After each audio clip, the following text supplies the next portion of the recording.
Brent Venables, going to be calling the defense. He says, my turn, like Michael Scott in The Office says, I'm calling the defense here next year at Oklahoma. And y'all, the defense wasn't bad last year in Norman by any stretch of the imagination. And the pushback from social media, and social media is toxic, so keep that in mind, was a little bit interesting to me. A lot of people weren't a fan of this, saying, oh man, he must not be able to hire a great DC, or Brent Venables is coaching for his job or whatever. I'm like, I don't understand this at all. I don't understand the pushback at all. Think about it this way. If you were to do a draft, and Cato and I love doing drafts. Caden Smith's got me on a draft, so we'll do more drafts in the future. But if you were doing a draft of the top defensive minds currently in the sport of college football, where is Brent Venables getting ranked, getting drafted? What, 1, 2, depending on where you're drafting and how you feel about a Kirby Smart and so on and so forth. He's got 3 national titles to his name as a defensive coordinator. Dude knows defense. And so the one thing that I think the Twitter trolls maybe got a little bit right is you're going into a 4th year now at Oklahoma where you have 2 years that you wish had gone differently, your first year and your 3rd year. Both of those were 6-win seasons. And so people are starting to murmur, Will Ferrell style and the other guys, of, hey, I don't know if Brent Venables is the guy at Oklahoma. But what I love about this for Brent Venables is this is to me him saying, hey, I want the last shot.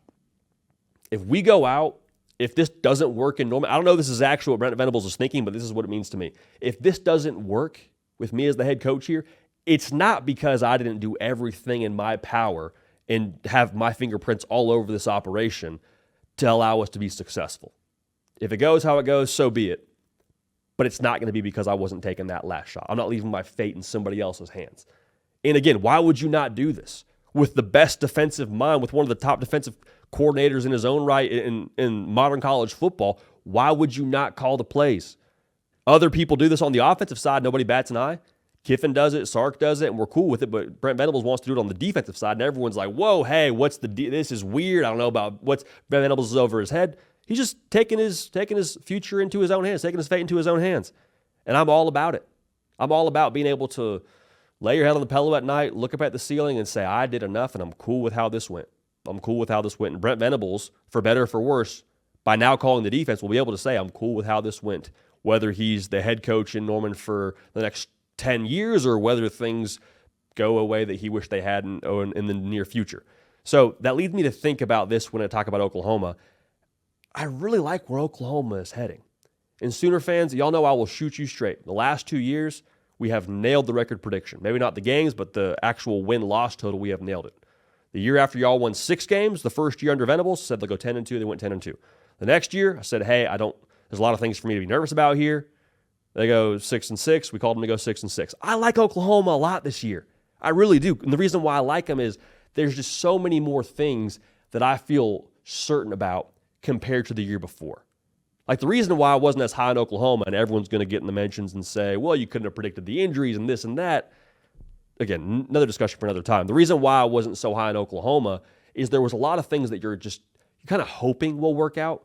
Like we did a video in, I want to say it was the spring to late winter last year. You can go look it up, talking about context being crucial for Oklahoma here moving forward.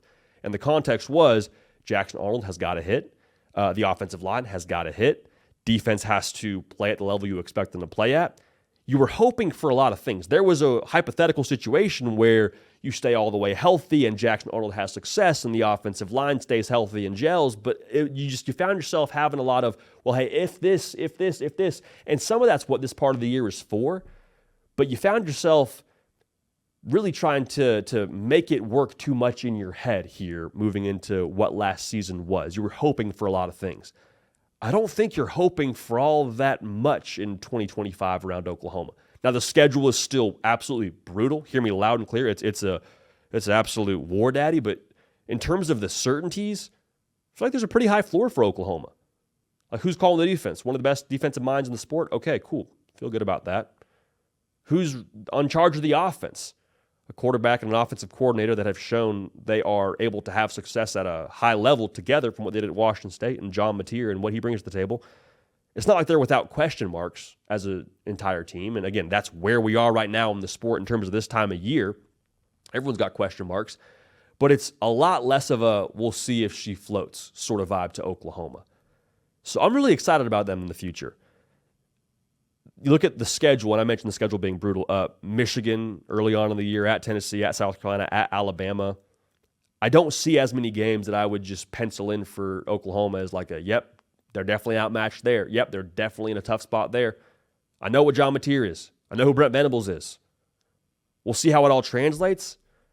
But I love this move from Brent Venables, saying I'm calling my shot. I'm making sure that I take the shot, and I have high standards here. This is his words. He said, I have high standards, and essentially paraphrasing said, I want to make sure we meet those standards. So for Oklahoma, there's a lot to be excited about. There's a lot that I like about them going forward. I love the steady hands on the wheel from Arbuckle to Mateer to Venables, and it's the SEC, so it's going to be brutal, but I still think that move paired with who they have on the offensive side next year, there's a lot more reason for optimism and a lot more certainty around optimism and confidence and positive things happening for Oklahoma going into 2025. I love that move from Venables.